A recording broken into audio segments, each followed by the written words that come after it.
Can I ask you a crazy question? Sure, but it'd be crazy though. No. If you want to use your life, it's because you hate your life right now. You hate what you're doing. So that's the vulnerability in itself. Like, you're open to it being present now. You're not buying anything I just said, are you? Look at that face. I'm dreaming, oh, I believe in this dream I've been dreaming, oh, I'm dreaming, oh, I believe in this dream I've been dreaming, oh.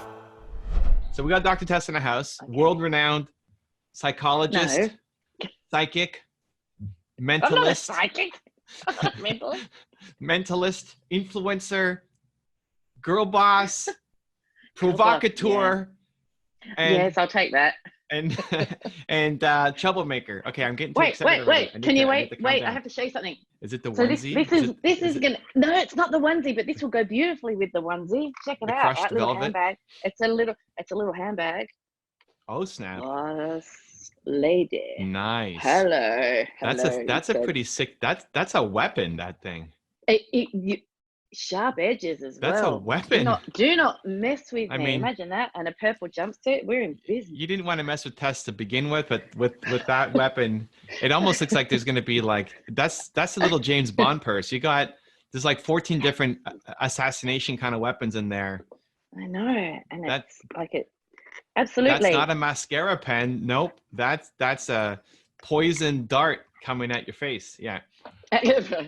We actually have a book in the house about World War II. We've got a few books. We're looking at World War II at the moment, and there's a section on espionage and there's spy weaponry, and it's so cool. You know, I grew up watching James Bond, and you know, there's always that scene in a James Bond film where they are in the lab where they've devised some latest amazing, you know, pen that can kill you and things like that.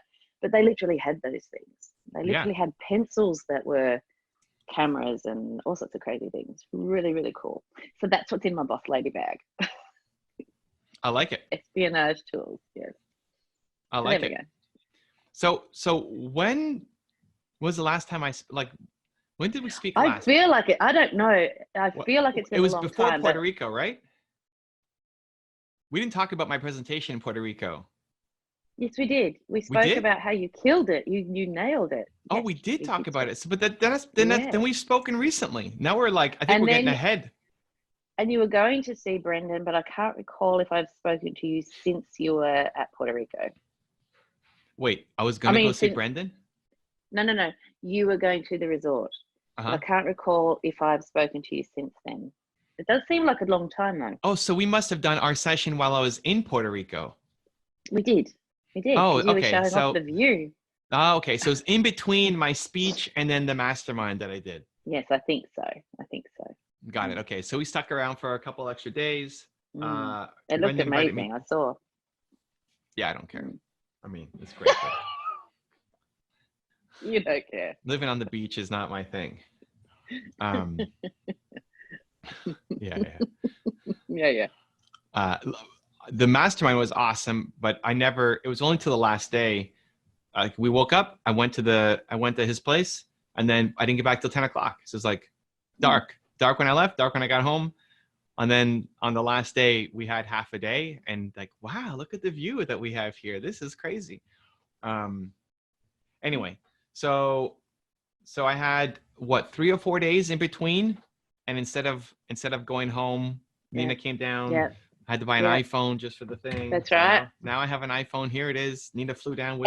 Are you using it? Are you in love with it?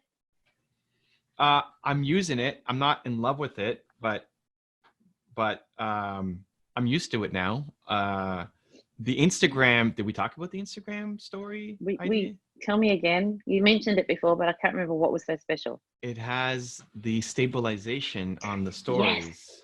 Oh, I remember that. I've been talking about that nonstop since you mentioned that. Yeah. That I love. There's some annoying things like you can't download Instagram Lives on here. That drives me crazy. That's right. Yeah. So that's why I have thought of getting an Android. Well, here's the thing. You can download. There's a little button at the top left that shows up that lets you download it after you're done. If you went live only by yourself. So when you're done, if you go live and you're just doing Q&A, or you're just going on some kind of rant or showing up your houseboat or whatever, when you're done, it'll say share the story or delete, right? But in the top left corner, there's this little down arrow. Yeah. If you click that before you click share the story, you can download it to your phone. But if it's a little bit anybody like came Facebook. in, yes, but you have to. But once you click share the story, it's gone. That option is gone. It. Yeah, that's right. Yeah. But if you bring anybody in on your live, then you can't download it. And that's pretty cool privacy protection, I guess, for the other person. They're doing an Instagram live in public. Like, it's a live. I know. Jesus. Anyway, so I have an Android just for that. Okay, so what happened next? So we had. So you're using an Android. You're using an Android for Instagram Lives, and you're using the iPhone for everything else. No, I use this still for Instagram Lives because it has stabilization in case something happens. But I use the Android just to download the Instagram Lives and put them. So I have copies of them. Gotcha. Yeah, that's basically all we use the Android for. I mean, this is a better phone than what I had. It's got a better camera, more space, all the other gear, whatever. All I care about is the better camera, and it has stabilization on Instagram, and I can iMessage Brendan and the whole group. Yeah. It's Brendan Bouchard's birthday today, by the way. Turned 43. Happy birthday, Brendan. Happy birthday, Brendan. Although this is coming out at some point in the future. Yeah. So we went, and you'd be proud of me. So this is good. So I went. We had 3 days. I felt, well, hopefully not always. Jeez, I have to disappoint you sometimes. Otherwise, what am I doing? Right. Okay, go on. Well, again, I'm still waiting on my purple jumpsuit. I mean, you want to talk about disappointment? Let's go there you go. Right. Come on, Carmichael, get your act together. So Brendan told me on the first day, like, hey, you have to go and make sure that you get what you came for. Like, you got to ask people for things, and I'm such a giver that I also have to make sure that I'm asking people for whatever I need to get out of this event, right? So it's 25 people, something like that. And everybody is great at what they do. And we weren't supposed to say the names, but then they took pictures and put it all over the Instagram. So it was guys like Jay Shetty and Tom Bilyeu and Dean Graziosi and Russell Brunson, sort of ClickFunnels, and also some awesome people I'd never heard of, like the woman who just sold a business for $1.4 billion. It Cosmetics. I think it's called It Cosmetics. Anyway, she's awesome. And a bunch of other super successful people who may not be like front line names, but they're the best at what they do. So, a lot of the stuff that I teach in my books and in my materials and everything, they're teaching it too, right? Like, believe in personal development, and like that's what Brendan and Dean and a lot of these guys, Lewis Howes and Jay Shetty, like they're all teaching it themselves, just their own version of it. So really, like, YouTube is a thing that I'm just way better. Oh, we got a guest. We got a guest behind you. Who we got? As a Henry. He's sneaking in. He almost didn't have clothes on. We almost had a streaker. Right? We almost had a streaker. So YouTube became the thing that, like, what am I world class at that I'm way better than anybody at this table? YouTube. Yeah. So I was helping people with the YouTube, but not, not all the conversations filtered around YouTube because they're talking about other stuff. So then I started asking people for stuff. So I brought my book. I have my book. This is it. This is the real thing. This is the actual Built to Serve. Yeah, this is it. This is cool. It's awesome. Anyway, so my wife brought down Your One Word, my first book, wrapped in Built to Serve, the book. So I had a copy of it, but it wasn't a real copy. And so my first ask was, okay, I want to try to get some pictures with people and help promote the book, right? And some guys I knew would say yes. Like Brendan would say yes, and Dean would say yes, and Tom and Lisa would say yes, and Lewis would say yes. Like people who I already had a relationship with. But some of the other people who I had just met at that event and had very little context on made me nervous to say, hey, like, You want to take a picture with my book? Yeah. But by the last day, like I did, pretty much anybody who was a name, like anybody who had any kind of following, I took a book and hedged it a little bit to say like, hey, let's take a picture together, and we could do one with the book that helps promote me, or we could just do one without the book if that's uncomfortable. And everybody said with the book. So I was like, okay, great. Hey. Nice. So we got a whole bunch of pictures. Brendan said one of his best strategies for his book was he had different people read a couple sentences from it. So he had Larry King read like 2-3 sentences of his book, made that into a video, and promoted it. So then I asked him, hey, Brendan, will you read 2-3 sentences from my book? He's like, yep, I'll do it. Nice.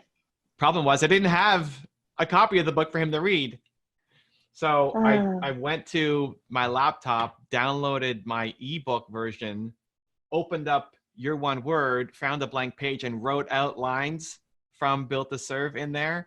And so he held up what looked like Built to Serve with lines from Built to Serve, and then read it, which is great.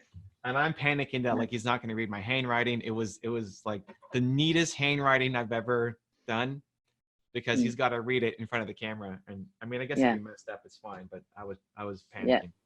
So we got that. But I also made some asks that then I got no's on, right? So which excited me, because it's always like, ask, and of course you're gonna get a yes. Of course people support you. It's like, oh yes, of course Brendan said yes, and of course people take a picture with the book. Great, but then what happens when they say no? What happens when you don't get what you asked for? What happens when like maybe you asked for too much and you right? So I had to handle it. I had to find out where the line was, right? Because this stuff now is getting too easy. So now like, okay, I need to ask for something more. And I need to get shut down. I need to get rejected. Like, where's the line until I get shut down? It's like, it's too far. Which was around the email campaign. So part of what a lot of people are asking for is around books, right? Like Jay Shetty is launching his book, and Prince, I think Prince E is getting his book. Anyway, a couple people are launching their books, and Brendan and Dean are like, and Russell Brunson are the masters of the book sequence funnel email follow-ups. So I asked Brendan's guy and I asked Russell for their email sequences. And he said no. They politely said basically just, well, sign up for mine and you'll get them. Like, just go to the landing page but there's so many. There's like abandoned cart sequences, and then anyway. So they could have just exported it and sent it to me, but they didn't want to. And nobody's like sharing their exact emails. Anyway, so I crossed the line. That's a no. It's a hard no. I got my hand, slapped in the cookie jar. So it was good. It was good. And it's good. I think it's good to ask the questions too, because some people, obviously, some people will say yes to things that you expect them to say no to, and vice versa. And I think you do need to test those boundaries sometimes, especially, with peers who are, whether they're formal mentors or just, peer mentors.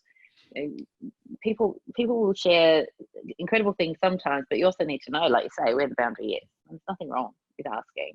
It also takes courage, to ask those questions and pushing yourself.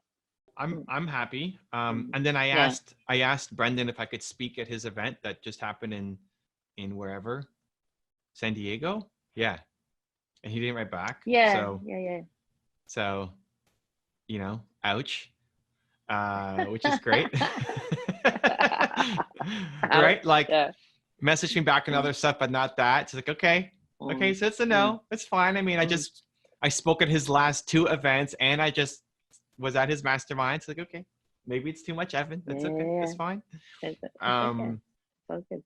And then I emailed and I asked somebody else for something else, not in the group, something else, and didn't get a response. Like, okay, great.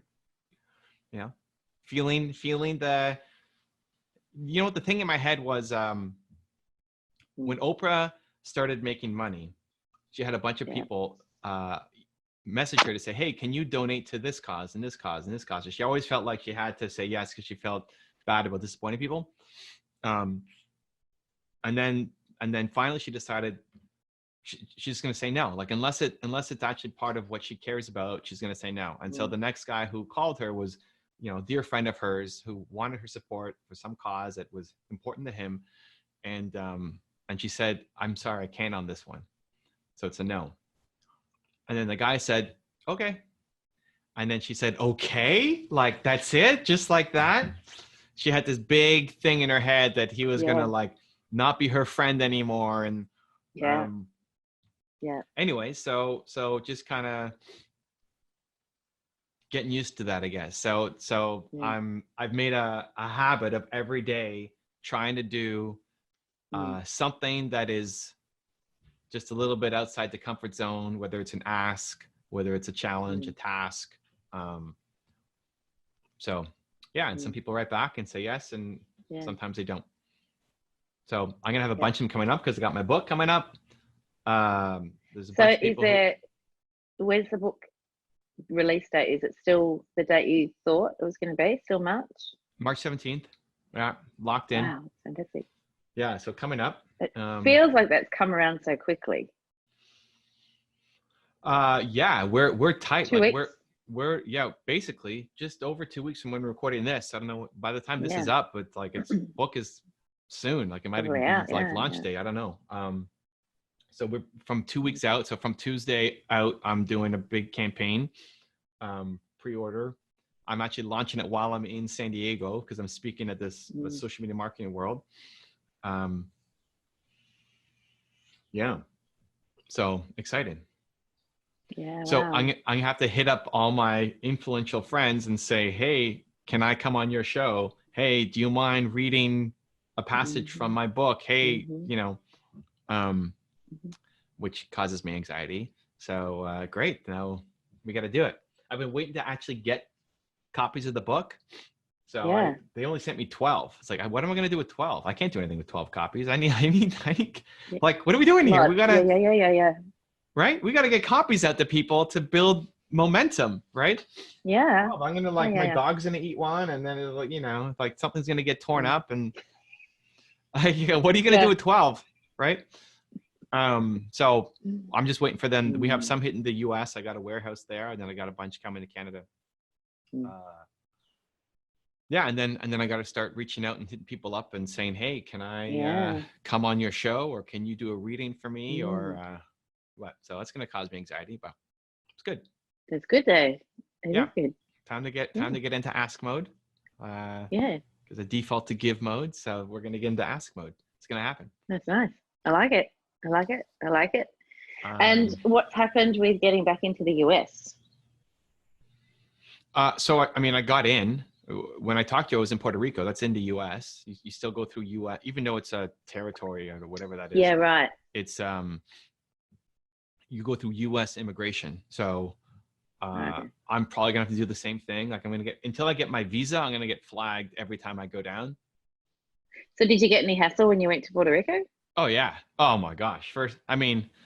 First off, you got to stand in a. Well, listen. This is not even first world problems, but you got to stand in the main line, right? Because they took my Nexus. No. I got the Nexus card, which then lets you just skip go through everything, right?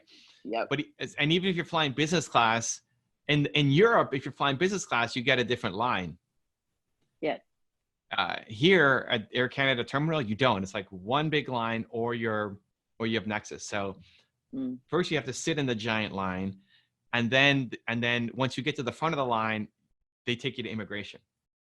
So it's just a giant, and then you sit there for an hour waiting to get, your turn to come up, and they're supposed to be hard on you, and they're trying to catch people who have histories and a record or whatever, right? So fair enough. So I'm expecting that on Sunday. We have to be at my flight's at 8 something, so I got to be there like, I don't know, at 5, just to sit there and make sure I get through everything. And I've got another event. I'm speaking at Russell Brunson's book launch in Boise. I forget when that is. Anyway, we'll see when I get my visa, and hopefully that speeds everything up, so then I can apply for my Nexus again. And just kind of pains to make it happen. But getting to Puerto Rico was a big deal, and that like, okay, I can still get into the US. I just can't go do a 90-day tour, right? So Yeah. Okay. yeah, and there's nothing on my history. I've been traveling to the US for 20 years, never stopped for anything ever. So, one guy on a bad day and whatever. Everything changes for a while. Yeah, we'll see. For a while. We'll see. I still may get flagged by immigration, but at least I can skip the first line and get right there. Anyway, so what I've been trying to work on since that Puerto Rico speech that actually just went up on one of my YouTube channels, so you can see the Dr. Tess magic happening in action, the vulnerability on stage, the authenticity, the crap challenge coming out. I've been trying to find ways to work it into more stuff, more content, my videos, that was the kind of the homework after our last session, is like, how do you make that part of your daily thing? So yesterday was my interview public facing day, and I'm trying to share about how I get anxiety and nervous to do things, and I can do it in some contexts. It makes a lot of sense, and others it's still just like bold, confident. I know exactly what I'm talking about, and you have to go do this thing right now.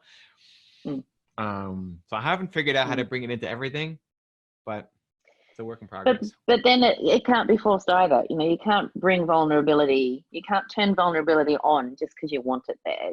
Vulnerability is being open to what comes, and if confidence is what comes, then that's fine. I noticed, I was actually talking to my husband about this last night over dinner, about the trip I've been on, and noticing just little things about the colors, I guess, of how we interact with each other, not my husband and I, but how people interact with each other. And noticing when you step into that confidence zone, when it feels right, it feels right. And you can't force confidence, just as you can't force vulnerability. It's just illogical to assume that you can force vulnerability. But I think what I'm loving is that you're open to it. So that's the vulnerability in itself. Like, you're open to it being present now. You're open to the fact that it exists. It's there. You're not buying anything I just said, are you? Look at that face. Yeah,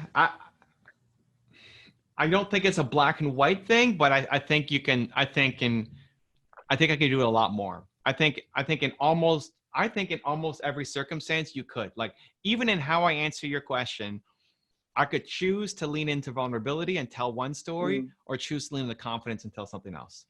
Yeah, true. I think the difference that I notice is that you're more aware of an option there for the option to lean into the vulnerability, or you're aware of the opportunity to be vulnerable, rather than it being glossed over. And I remember, our very early conversations, you were not able to really recall moments where that would have been possible. Right. I didn't know how to do it. It's much more present now.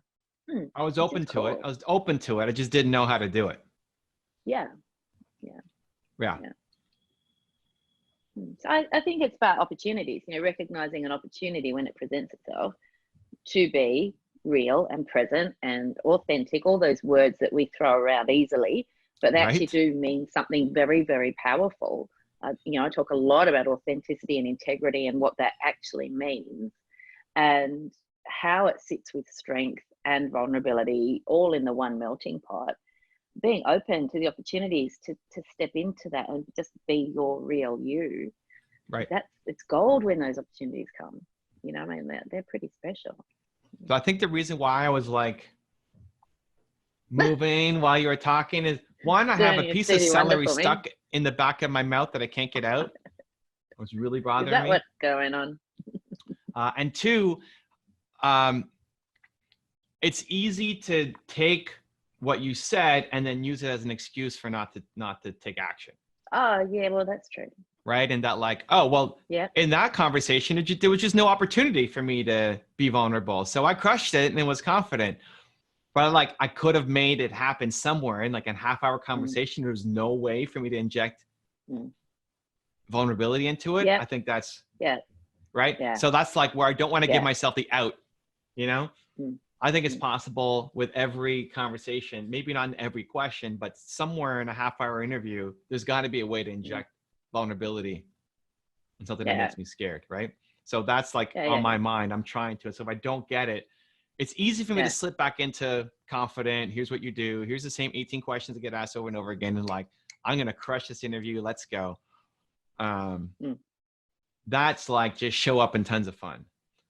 It takes an extra step of thinking to say, okay, like maybe I answered a slightly different way and try to bring the vulnerability in. Yeah.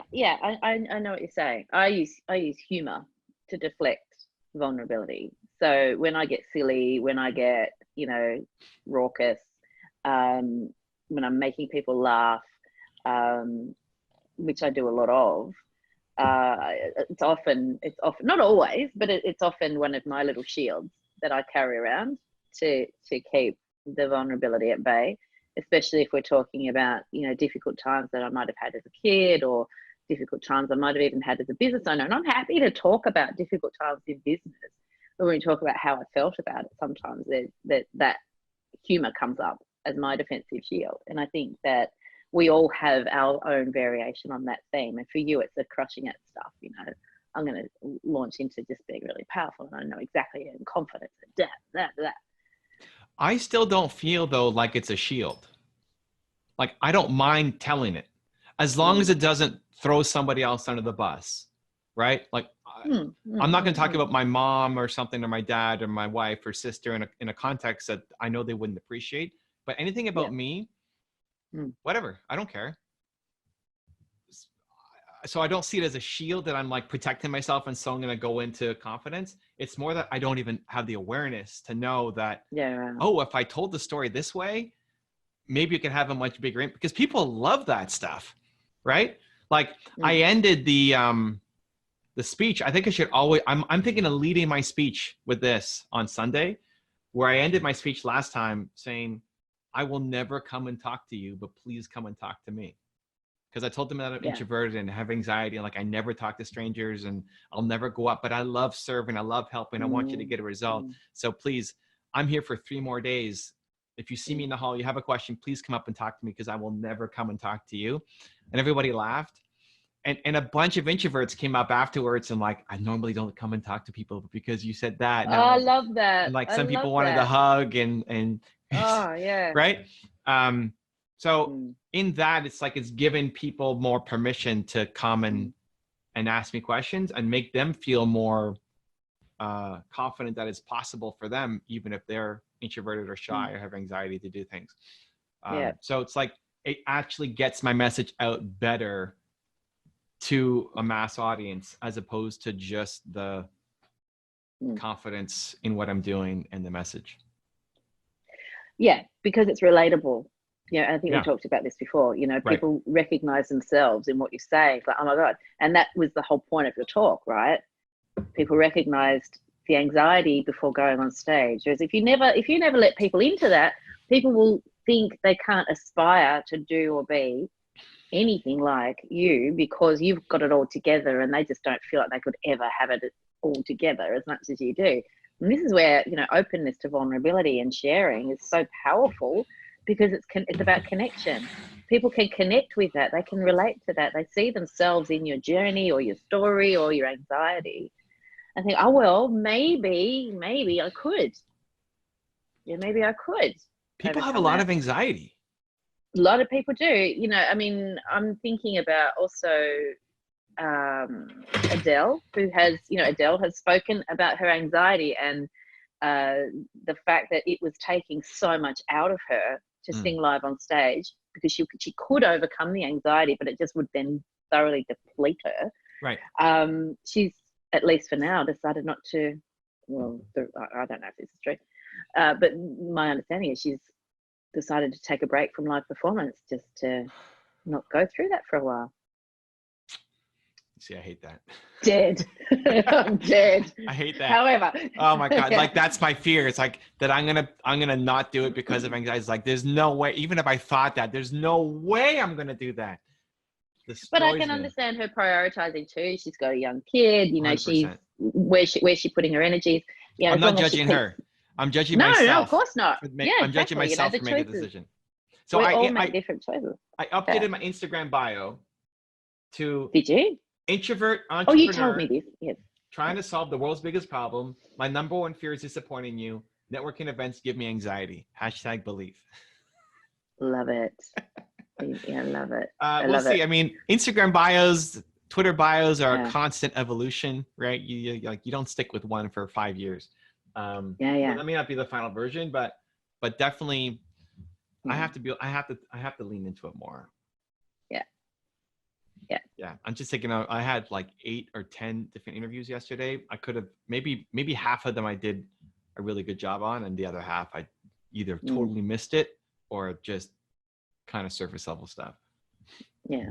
I was very excited because I was supposed to do an interview I was going to interview a woman on Instagram who's like a TV show host and female entrepreneur. And I'm trying to get more women entrepreneurs on my show, period. So I was pumped for that. Yeah. But she posted on her Instagram, and this is what my guy who's booking these people for me, I had no idea who she was. Right. We talked about that causing me anxiety before, right? Like, I don't know who they are. I need to prepare. I need to have like this entire, right.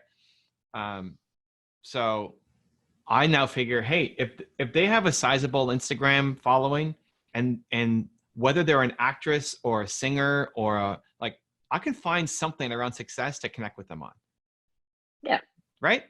Even if they're not an entrepreneur, like if they're building their movie career or something, I could still find something to have a group conversation because believe runs through everybody. All of it.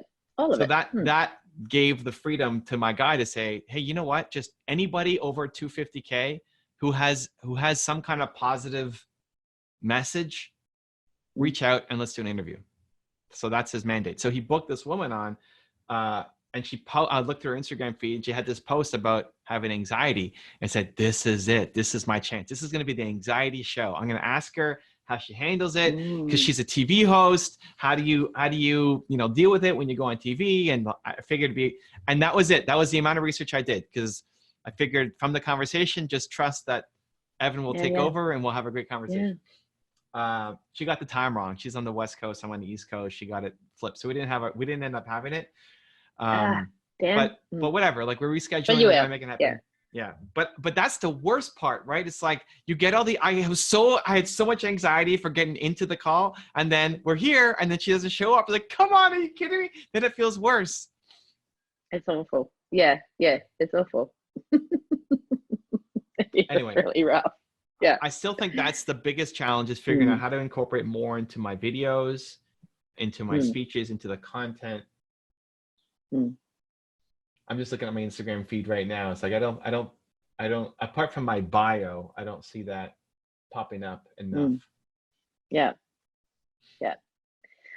I mean, I think everybody's got those little vulnerabilities, and I find it very hard to be directive with people who I think know more about something than I do. And one of the things I did while I was away on the houseboat was I actually talked through some of the things I need from Steve. Like, it was actually our mutual agent, Steve. Some of the things that I need help with from Steve, and to be really clear and directive. And I know that that's what Steve has wanted from me, but I've found that a challenge. I found it made me feel very tricky, I guess, around, well, how directive can I be? How pushy can I be? So one of the things I did with Nicola on this houseboat was, okay, let's get clear. Let's figure out what it is you want. Let's figure out how you're going to, how that looks. Let's get to be direct. And so the email went out and he hasn't replied. But it was hard for me to be open to being that directive. And now that I've done it once, I can do it again, and I think for a lot of people, there are these things that it's too hard, I can't do it, full stop. And I think a lot of people forget to put the yet at the end of that statement. Like, I can't do it yet, but if I can just do it once, then maybe then I could do it again and again and again, like live streaming and all of those things that people find so challenging. I haven't done it yet, as opposed to I can't do it ever. It's just a subtle language difference, but it's important. Yeah. I'll trigger earlier on when you said it's too hard or it's too big a challenge. Okay, now I have to do it. Yeah. Just because you said those words. Yeah.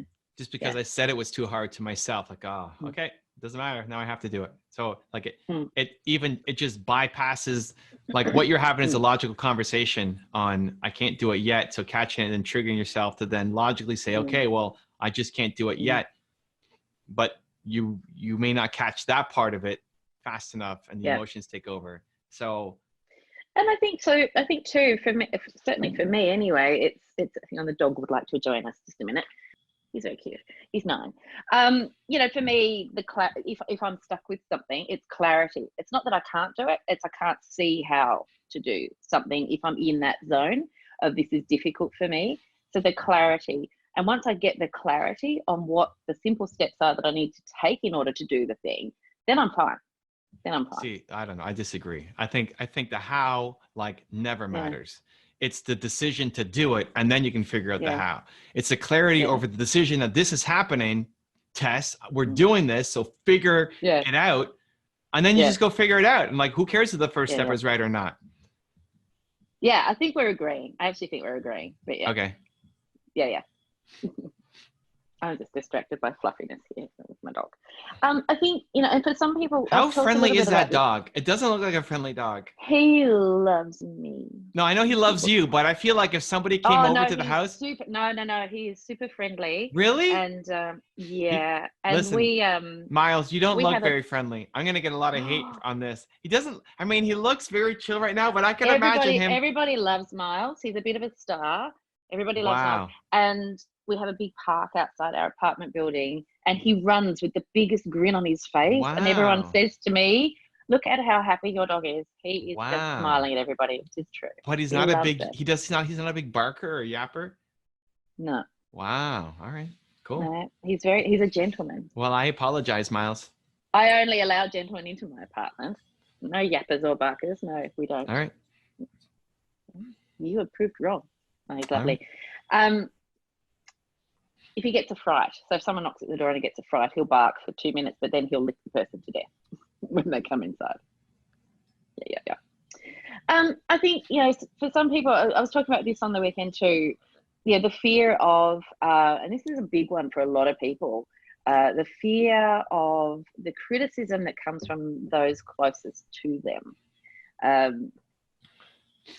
So everybody says, oh, well, you're going to put yourself out online, you're going to put yourself out there. What about trolls? And people actually aren't as scared of trolls when they dig into it as they are of, their friend next door or their professional colleague or their parents or their cousins or their aunts. Those comments that can really cut to the quick and cut people off at the knees. I've noticed, just how much that keeps people from being vulnerable and open and talking about their experiences and putting themselves out there online.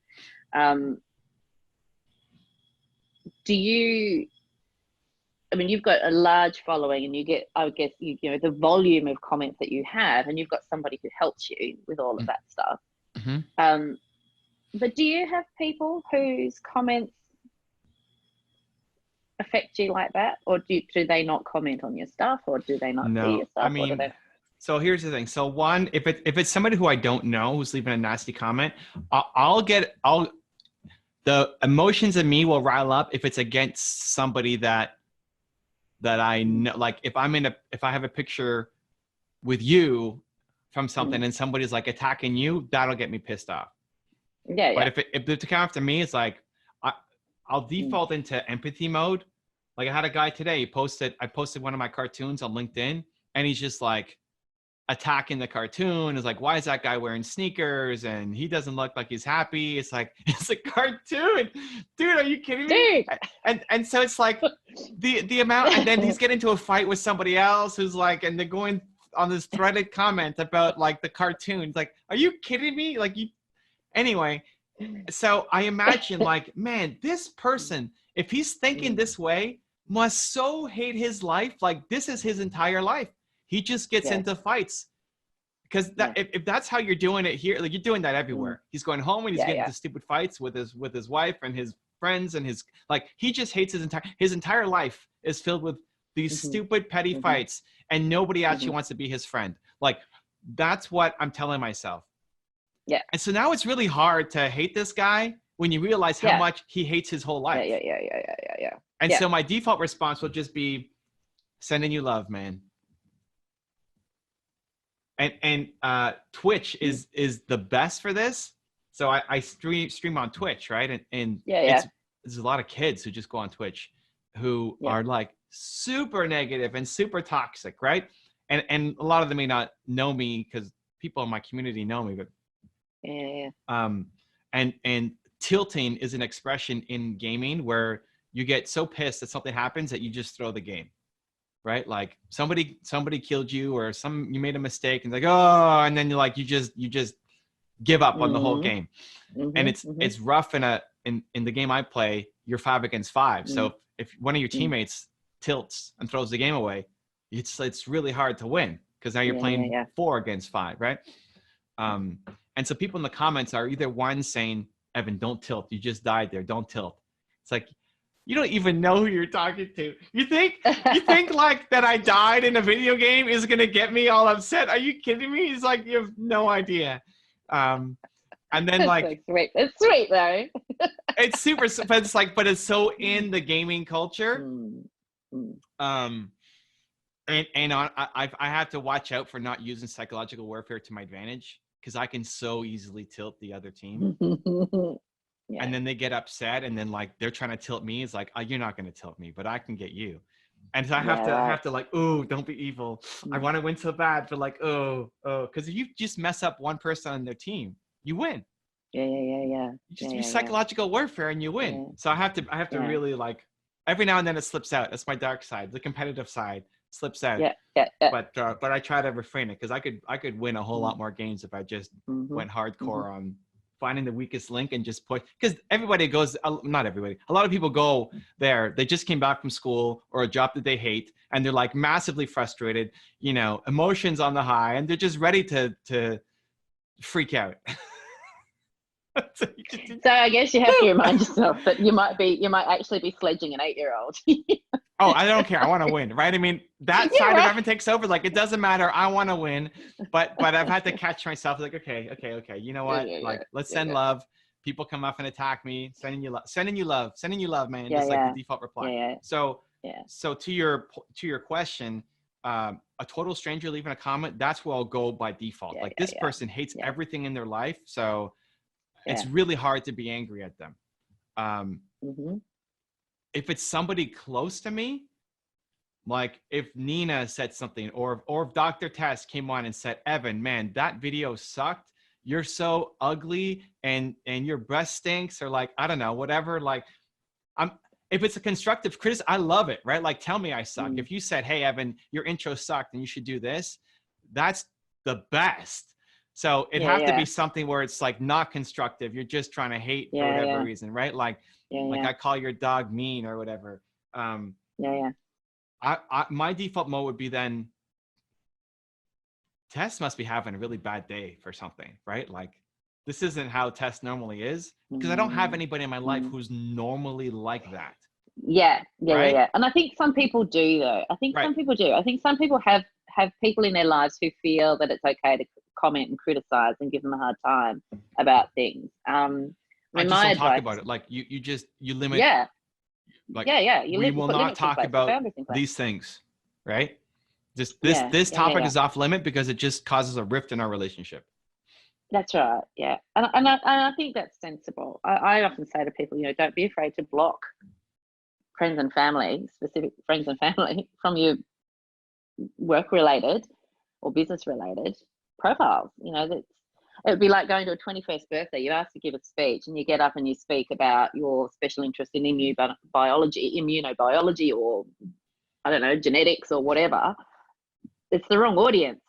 You know, Yeah. you can't expect, you know, a party audience to be interested in what you do or to get what you're doing as an entrepreneur or a business person. So if they don't get it and they comment accordingly, they don't belong in that room. They belong in a different room.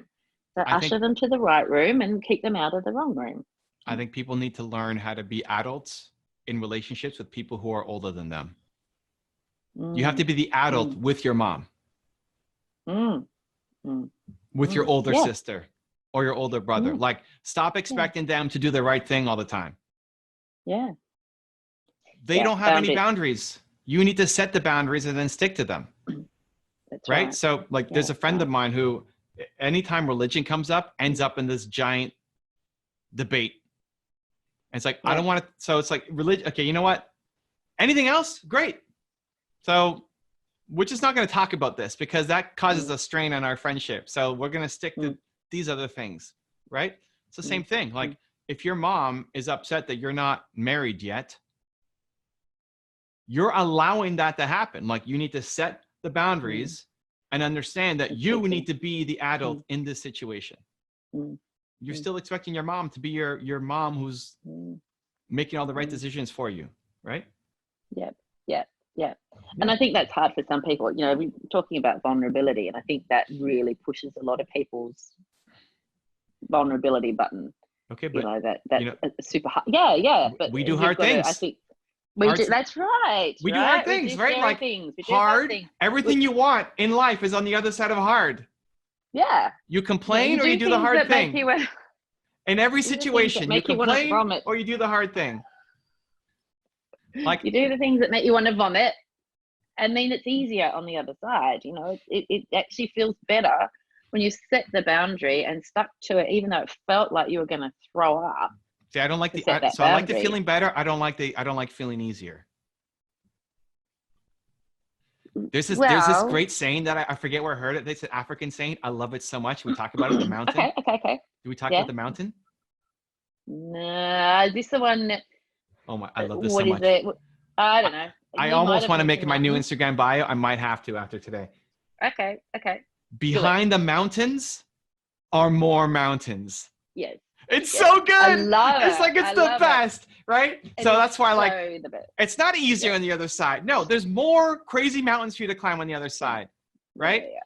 You'll feel better. But you get it, and you become a better mountain climber the more mountains you climb. And now you you get climb more bigger mountains. At it. Yes. And you climb bigger mountains, and it's not as scary to climb a mountain. No, Tess. No, it's not as scary. We're climbing bigger mountains because we do scary things. What I'm getting at is it's not as scary to do scary things as it was the first time you did a scary thing. You know, then you're playing small. No. Then you're just doing the same thing. Like, you're climbing up to bigger mountains. You should be scared. If, like, the scariest thing you did was in your 20s, then you hate your life. I'm not saying we don't do scary things. We do. But I think we recognize that we can do scary things. The more scary things we do, the scarier things we will continue to do because we have faith that we can do them.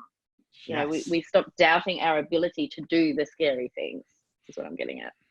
Well, once again, we are agreeing. Even if you doubt your ability, it's the effort in trying the scary thing that we're rewarding, not our ability to make it happen. Yeah. That's right. Yeah. That's it. So this is, like, as fast as I'm, like, cutting you off, I'm cutting myself off in my head when I talk, right? It's like, oh, that's too scary. Scary? What are you talking about? You're not allowed to say that. Now we have to do it, right? Like, the fact that you said that means we have to go off and do it. Yeah. Behind the mountain, more mountains. Let's go. I love it. I don't know if you've talked to me about this before, but somebody has. And, the idea of, what do you see when you get to the top of the mountain, or what do you do when you get to the top of the mountain? You look around, and of course there are more mountains to be climbed. And it's a perfect analogy for business ownership, because there are always more mountains. You overcome one thing as a business owner, and then there's another thing waiting to be overcome. It's just the journey. I often say that business ownership, it's a roller coaster, not a carousel. You're going to go up and down. You're not going to go around and around in sedate, gentle circles. And you want there to be more mountains. You want there to be more mountains. Of course you do. It's in your blood. Right. You don't want In an your easier DNA. life. You don't actually want an easier life. Nobody wants. No. If you want an easier life, it's because you hate your life right now. You hate what you're doing. Yeah. In the and there micro. are moments when you might. In the micro. There might be moments. In the micro. So if I'm tired today, I want an easier life today because I'm tired. Right. If I'm not tired, bring me the mountains. I want more mountains. I'm up for it, you know. So yeah, it's about recognizing where you're at, and maybe listening. If you need a break, have a break. But also, you know, don't kid yourself. There's always going to be more mountains. Yeah, I think people give themselves a break too much, though. It's real, and yes, there are times you have to be gentle on yourself, and and taking care of your mental health is a real issue. But I think people, I think like more often than not, people let themselves off the hook when they shouldn't, and then they feel bad about it afterwards. Yeah, maybe. I know. Yeah, but it's a balance. There is a balance to be found there. I agree. So I was telling our mutual friend Mark Drager about. He says when he does difficult things, he reminds himself of the other difficult things that he's done, and that gives him the boldness to go do the difficult thing that he needs to go off and do. And I said, that's not going to work a lot of times. And he wasn't happy with me. So it's not going to work a lot of times because you're trying to solve an emotional problem with a logical solution. And what's going to happen is your brain will kick in and say, yeah, but that other difficult thing you'd solved before wasn't the same. This is different. And now you got your head fighting your head. Yeah. And I told him the answer is you're Mark Drager and you do difficult things. Period. You shut off the whole conversation and the logic. And he wasn't buying it. But then he came back and he told me the next week that he went on a treadmill and he was going to run like the fastest that he ever ran. And he was having a really hard time doing it. And he was trying to convince himself that, like, listen, I'm the guy who lost 50 pounds and I'm the guy who did all this stuff. And he said it wasn't enough. And then he told himself, I do difficult things. And then he ran it. It's like, that's what I'm talking about. You have to shortcut it. There's gotta be something like this has to have been proven out. Like how do you like shortcutting like that as opposed to going through the logical argument to an emotional problem? What is that? What's the technical term? Well, I think we are a logical species. We talk ourselves through situations. We describe our environment. You know, since we developed language, you know, that's one of our survival skills is being able to describe our environment. Oh, there's a snake there. I won't go there. I'll go this way instead. You know, that kind of stuff.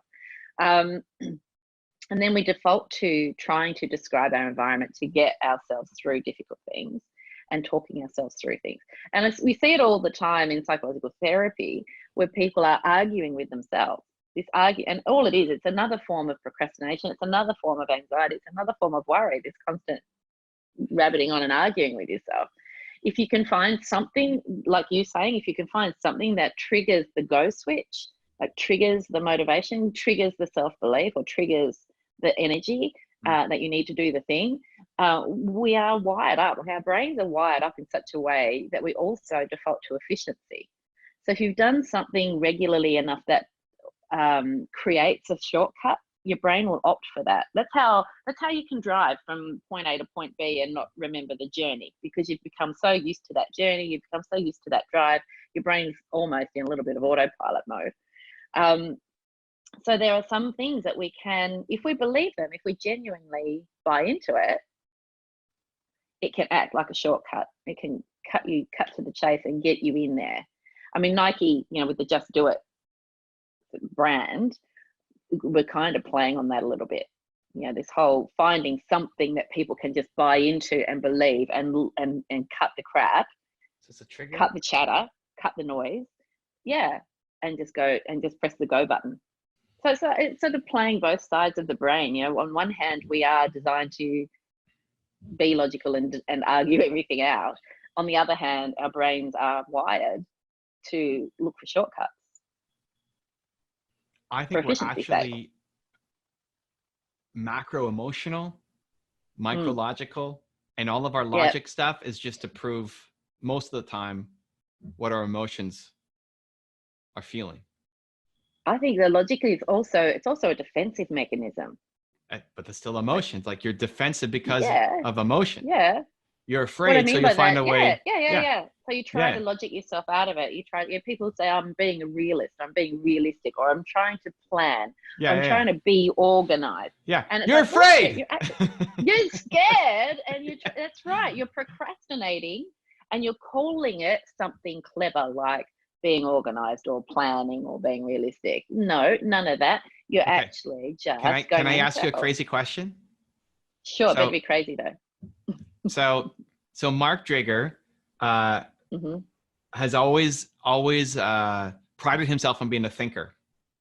Yep. But he's been moving. I said, Mark, you feel way more than you think. You just convince yourself that you're a thinker. And on one of our podcasts, he said that his expertise, like when he's talking to clients, why he's so great is three things. And one was something, three was something, but second was feeling. And I stopped and said, wait, Mark, your expertise is in feeling? He didn't even catch it. He had said that. And I told him now, that was like maybe 2 months ago. Today, he retook his personality test and he came out feeling instead of thinking. Now, whether personalities change and how much you believe in the personality test, Myers-Briggs and whatever, that's not what I'm here to debate. No. I actually think everybody is both, but you're a macro feeler first. Everybody's a feeler first. You're an emotional creature first. There's nobody who's a thinker first. You've just convinced yourself that you are because you live in an emotional state of fear and insecurity, but you're actually a feeler. There are no thinkers first. It's just a story. It's absolutely true. And you think that's true? That's a crazy idea. It's not a crazy idea at all. I think that goes against every personality test and all the science and data and research. I mean, I haven't read all that stuff, but of course you haven't. We from an evolutionary perspective, our capacity to think things through, our ability to logic our way out of things, evolved much later. The brain's such an interesting thing. Our sense of smell bypasses. I'm not going to go into it, but basically, like, you can look at the brain and look at, from an evolution perspective, what developed first. Sense of smell developed first, and so as a survival thing, we're able to smell danger and smell our way around things. Intuition, whatever you want to call it, sensitivity, awareness, emotion, whatever you want to call it, that stuff is all survival based. And the ability to logic our way out of things came later. And it's the same. You look at a baby is reacting to its environment. It's communicating when it's crying. It's communicating, it's seeking help, it's seeking safety, it's seeking reassurance, and it's seeking nurturing, feeding, changing, all those things. But it's seeking support and nurturing. Baby isn't logicking its way through life, but a baby can be taught to override its own instincts, just as a mother can be taught, or a father can be taught to override their own parenting instincts if they listen to the wrong parenting book. Don't get me started on that stuff. So anybody who self-identifies, as a thinker more than a feeler is in denial. It can be, well, not necessarily, because it can come on, Tess. Wait, it can become your default setting if you train yourself to override your instincts. A lot of people do that. Like, how many people have you spoken to who have really good instincts? I mean, most of my mentoring clients, most of my, when I'm working clinically with people who are new parents, they mostly have really sound instincts, but they're doubting themselves and they're overriding the feelings that they're having and overlaying logic on top of that, and then they get stuck in this logic loop. I just Whereas if they listen to their instincts, I think. But then, that's where the doubt, But then the default isn't logic. The default is still emotion, which is fear, that then gets disguised as logic. Yes. So if you self-identify as a logical thinker instead of a feeler, you're in denial. For a lot of people, there are some people. We almost had it. I would say for most people, if we all things being equal, for most people, it's a habit. It's a protective habit. It's just fear. If you self-identify as a thinker, Yeah. you're just scared. Most things. Yeah, most things are just fear. You know, most things when we're hesitating to do things, when we're not listening to we're our emotional inner first. wisdom. You know, Anyway, good. I thought that would go a lot rougher than it did, to be honest. That goes against a lot. Were you trying to pick a fight with me? No. Look, I was not. I don't think I even vocalized that to anybody yet. That's the first time you even talked about it, because I value your perspective. Cool. I was expecting a lot more like scientific rigor and like, no, there's people who are like this from my client work. Well, of course there are, you know, we are not all identical, but I think most people when they're hesitating and they're overlaying logic, they're doing it because they're scared. They're not trusting their instincts. They're not trusting that inner voice that's telling them. They're not listening. But I see it as they're overriding. I see the percentage. When you see most people, that's a big, like, it could be a lot of things. I see it as like saying most people don't enjoy killing people, but some do, right? Like, yeah, right. The 0.00001%, right? Yeah. But we could be talking about someone who's had brain injury or someone who has, you know, some kind of neuroatypical. Okay, but is that what you're talking about? Or are you talking about like a wider gap? What's most people? The average person on the street. Okay. You know, I think, that's what I say, all things being equal. Yeah, all things being equal. But things aren't equal. If you're saying, okay, unless you've had a brain injury, which is like a tiny percentage of people. No. But you know, there's lots of 1%ers out there. So 1% of people will have a personality disorder, or 1% of people will have had, you know, a brain injury of X type, or, you know, we can pick the eyes out of but all that's the different like reasons why someone might be different. But I'm saying, so you're talking overall, like the vast majority. Correct. Almost all of humanity. Just the crazy I met them outliers. all and I asked them. Yeah. Okay. Well, I haven't talked to them. I think that's legit. I think personality tests need to be redone, or I think anybody who identifies as a thinker needs extra work and extra love and extra care.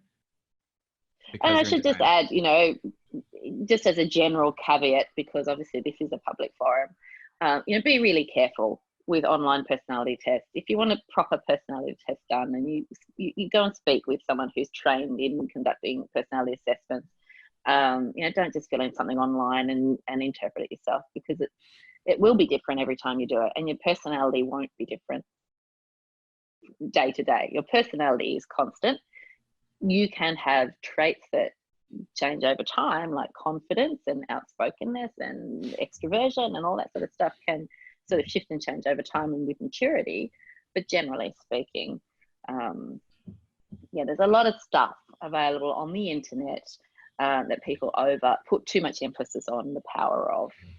So just that's a little bit of a caveat there. Don't pay attention to those internet personality tests. Instead, pay attention to this internet YouTube video, because this is truth. This is the bomb. Yes, I was supposed to take it easy, not get riled up, relax my voice. I failed in my attention. I'll have to do better next time. Well, it wouldn't have been anywhere near as much fun if you'd been all you know, on the down low. The goal wasn't fun. The goal was calm. The goal is always fun. Come on. All right. So what's my homework? Dog hair on my nose. Oh God, homework. Look after your throat. Look after your energy, and continue to be awesome. That's all I've got for you today, because my brain is still on a boat. I've been sitting here swaying the whole time. I need to inject more more the vulnerability. I got to find a way to inject more vulnerability still into all my conversations. Well, just tune into the sensitivity of it. So just noticing the opportunity. Yeah. And going with it. Looking for it. I'm searching for it. Yeah. I got to search because for it. It's almost like this is part of, you know, you're built to serve. Part of your mission is to actually illustrate to your audience your humanity, so that they can feel, oh, well, if Evan can overcome this thing, or if Evan can have days like that, or if Evan can have moments like that, then I can do hard things too, or I can do scary things too. I shared with some of my mentoring clients my first ever live stream video, and oh man, it's So ugly. It's so bad. And I said to them, I hate it. I hate showing this. I hate the fact that it's still on YouTube, but it will always be there. Yeah. Because I need you to see. I mean, it's actually, when I look at, you know, as far as videos go, it's fine. Like, it's actually fine. But I was so intensely nervous when I did that thing. And so for me, it's really important that they understand that when they're nervous, because they've not done a lot of live streaming or any live streaming yet, you know, don't look at how confident I am now and think I can never be that. Look at how nervous I was then, and oh, well, she overcame it, then maybe I can too. You know, it's really important to share that with your audience. The humanity. There's a lot of stuff that I believe and I do that is weird and not relatable. So that's where this piece really helps. Yeah. Yeah. All right, I'm gonna keep working on it. I'm gonna get better. Alrighty. I'm gonna get better. It's the next Alrighty. evolution. Appreciate the love, Dr. Tess, world-renowned psychologist, psychic, mentalist, dog trainer, dog troublemaker, and yes. And what was it? What else did I add that you really liked? Was it provocateur? No, yeah. Provocateur. Was it? Yeah, provocateur. You like the provocateur. That'll do. Yeah. I did like that. Yeah. And secret James Bond spy with her her danger purse. You see that? I'm totally not a Bond Bond girl. I am not a Bond girl. I am Bond. No. She's the spy. She's the killer. Yeah, totally. Got the purse, says boss lady. There's 14 assassin weapons in there. It's Go 14, check her out. yes. Appreciate you, Tess. Much love. Bye. You too. Bye. If you want to see the last time Tess and I connected when I was in Puerto Rico, check out the video right there next to me. I think you'll enjoy it. Continue to believe, and I'll see you there. So I've got good news and bad news for you. People loved it. Like, people freaked out. I had a standing ovation at the end of it. I think that's the magic. Like, that is the magic of Evan Carmichael.